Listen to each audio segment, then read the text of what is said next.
I wonder how you survive Nigeria. Because when I say this, I don't, because I know you as a person. So I know that you're strong, you're determined. I don't like that word. It's so funny because just 2 days ago, or was it yesterday, I put it on my Insta story that I don't want anyone to call me strong anymore. Okay, good. Why not? Because I just feel like once people identify you as strong, they just automatically assume and believe that you can do everything on your own and you never need help with anything. Right. Yeah. Right. So that's actually, in fact, you've said it. Yeah. Oh, that's amazing. I should have been on your stories to see that. So what it is that that's the tension when I look at you, which is ideally I see you as somebody who would want to have an organized, well-functioning space around you and all of that. And I would think that a person like that would struggle in Nigeria. Okay. But I've also seen you create things, build things, Yeah. you know, that people like that just, in Nigeria just frustrates them, like, I'm not doing it again. Yeah, yeah. So there's a sense in which, you know, you are able to hold your own, but there's also a sense in which you are delicate. So how do you survive Nigeria with that? So yeah, I mean, it's not easy, 100%. I'm definitely, I do have delicate moments, and outside of that, I'm sensitive as well. So like, surviving in Nigeria is a whole different ball game sometimes, but I do have my down moments, you know, and I have my moments where, but I'll always, let me rephrase, I have my down moments, but it's always important for me to get right back up. I'm never gonna stay down, emotionally, mentally, you know, like I'm just not going to stay down. I'll always find a way to get myself back up. But then I think it's important to own those moments, because I feel like oftentimes a lot of people are unwilling to kind of own those feelings, you know, and own those down moments. Yeah, because they feel dejected, they feel like a failure, and they feel like that's basically the end. But I feel like when you're able to own those moments, you kind of allow yourself to kind of renew and find opportunity to just build again, you know? So that's basically how I go about it. Did you always want to be an actor? No, actually. I was studying philosophy, psychology, and sociology because I've always had an interest in the human mind. So I really thought I was going to go down the route of psychology or something, you know? But then I just found that it just wasn't working for me. Well, no, there was something that actually took me off that path. So I got bullied. Yeah, and in school, in uni? It wasn't in uni. This was in sixth form. Okay. So it wasn't college. Yeah. So sixth form is like SS3 for Nigeria. I don't know. Yeah. Maybe. I'm trying to just break it down. Okay, yeah. But anyway, yes. I just felt like I needed to change my courses. So I now changed to a different school, sixth form, whatever. Right. And then just felt like I wanted to study something else. So I just fell into the arts. So I studied, I picked up drama, dance, and media and film studies. And I just fell in love. And yeah. So you spent how long doing the first one? A year. Oh, so you spent a year doing the first one, and then you transferred colleges. Yeah. Right. Yeah. And so when you just went to the new one, you just decided to do something else. I just wanted to do something else. That's a dramatic switch. I know, it really was a dramatic switch, but I felt like, I don't know, I think I just wanted to explore something totally different. And in doing so, I realized that I was arts oriented. Like prior to that, I wasn't sure.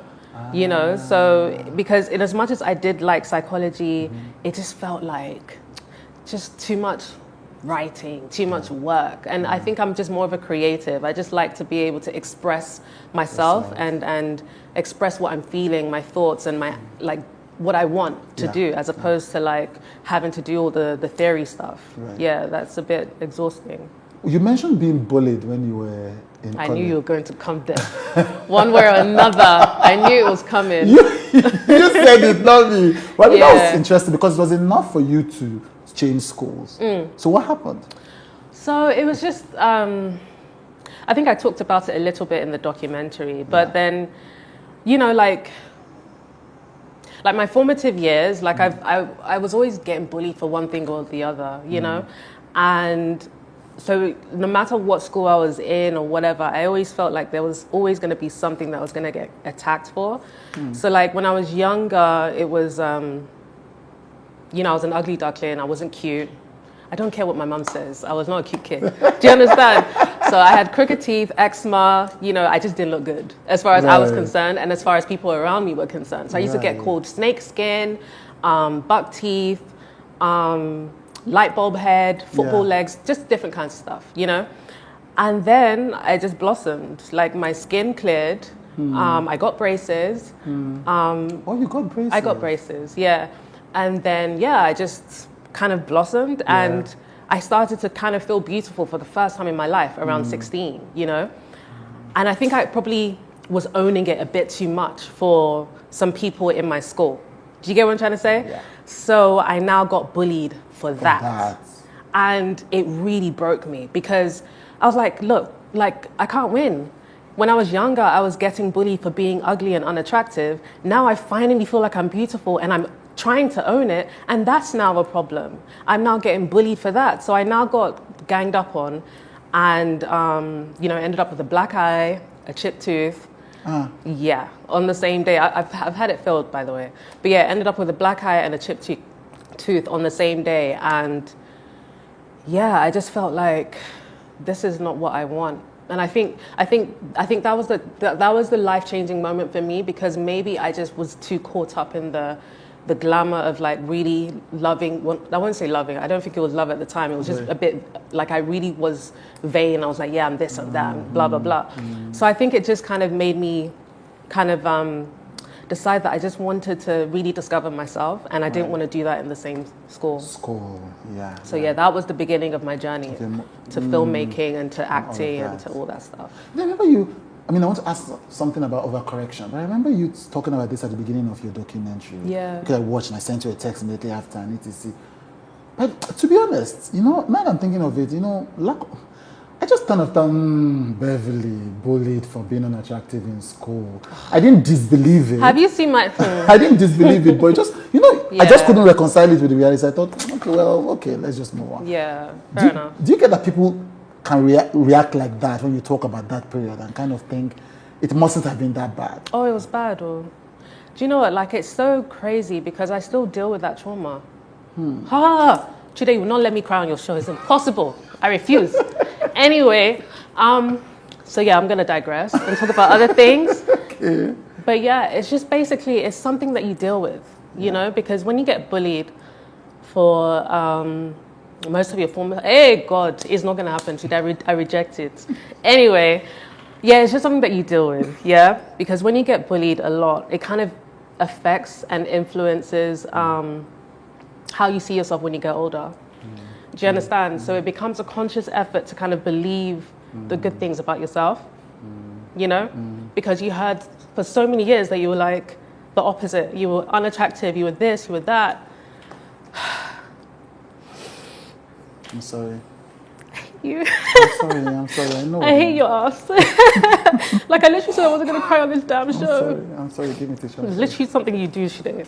It's jazz. Anyway. Yeah. No, so yeah, as I was saying, it's just something that, you know, that you have to work through and you have to start believing. And thankfully for me now, like, I do believe it. Like, I do believe that I'm worthy. I do believe that I'm beautiful and all these things. But there's always that little voice because of the experiences as a child that sometimes make me feel like it's not true. And I have to fight that. So bullying is like extremely traumatic. Do you get what I mean? And it never goes away. So like in every kind of area of my life, like I've always felt like I've been bullied. Do you understand? Like I've always felt like I've been bullied. Like I've always felt like I've been singled out. But I've just learned to own it. Do you understand? Because now it's just like I've just learned to own it, you know, because it is what it is. And yeah, it's just trauma that kind of causes that. Yeah, it's trauma that causes that, unfortunately. Yeah. And I was watching Oprah this morning talking about her latest book, What Happened to You. That's what it's called. Oh, really? Yes. I should read that. Yes, it's a powerful book. It's about trauma. Oh, it's about okay. childhood trauma. Okay. And Oprah says that obviously we're defined through our lives by the traumas of our childhood. Yeah.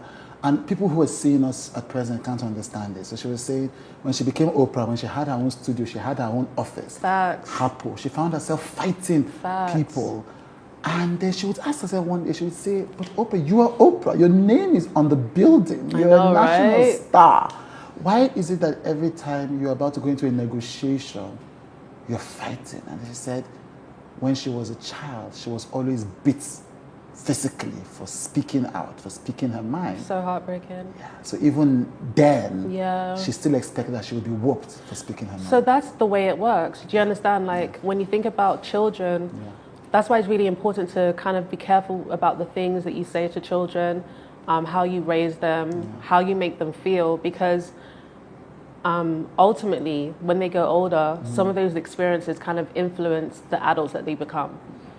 And yeah, because I got bullied so much when I was young, and I struggled to like kind of understand myself, and you know, going from being bullied for being ugly and then being bullied because you think you're pretty, whoa, that did a number on my brain, you know, and then I now was scared to even own my beauty or own what I look like. Do you understand? Because I didn't want to get attacked for it. Yes. You know, and that now led to people pleasing, you know, because I didn't want people to kind of look at me and say to me, oh, Beverly thinks she's all that, or Beverly thinks she's intelligent, or Beverly thinks she's, you know, like she's better than us. Yeah.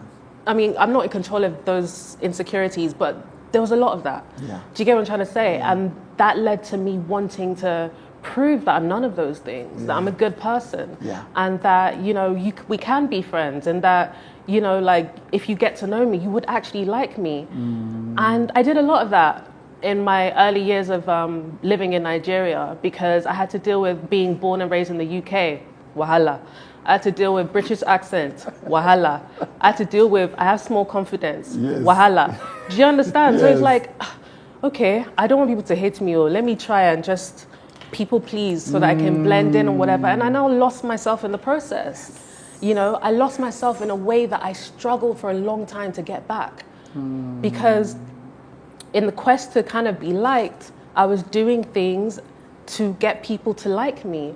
Whereas what I needed to know my entire existence was that just existing meant that I was enough. Do you understand? And that's it. And that's really all I'm willing to bring to the table at this point. All I'm willing to bring to the table. To be honest. And it's taken me my whole life to understand that, you know?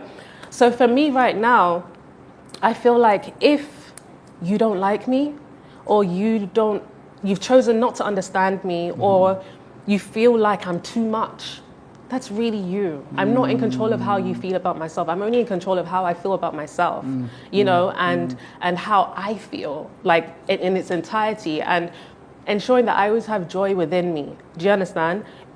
It's what's a priority for me. And being around people that always make me feel happy and always give me joy, it's important for me as well. And then giving those people joy too. That's important. But I'm done with this whole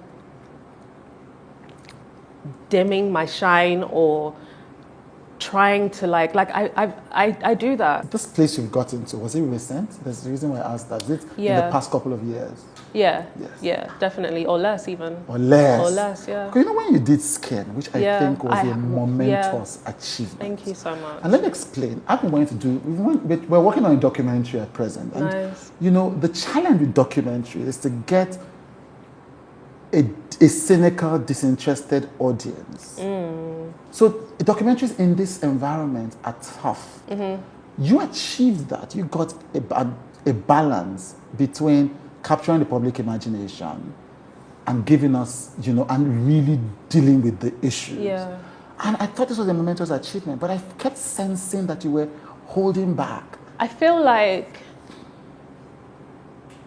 it was just a bit of me not wanting to be the face too much. Do you understand? So again, it boils down to the same thing I was telling you about, you know? And not wanting to make it about me. Because I want the message is very important, and it's powerful, and I want people to really understand what I'm trying to do without it being about Beverly Naya. Do you understand? So there was a lot of that. But then at the same token, it was a bit of not knowing how to really own the situation. Because it was about you. I mean, it wasn't about you. I didn't even want to be in the documentary. Oh, really? That was a director's choice, Daniel. Like I had no intentions. Thank God for Daniel. I know, I had no intentions of being in it. Really? Yeah. No intentions. Like it was literally a fight until he convinced me to do it. And I think it was the best decision, to be honest. It was the best decision. That's what helped people. That's how people were able to resonate with what we were trying to do and kind of relate as well. So yeah, I'm happy we did go that route.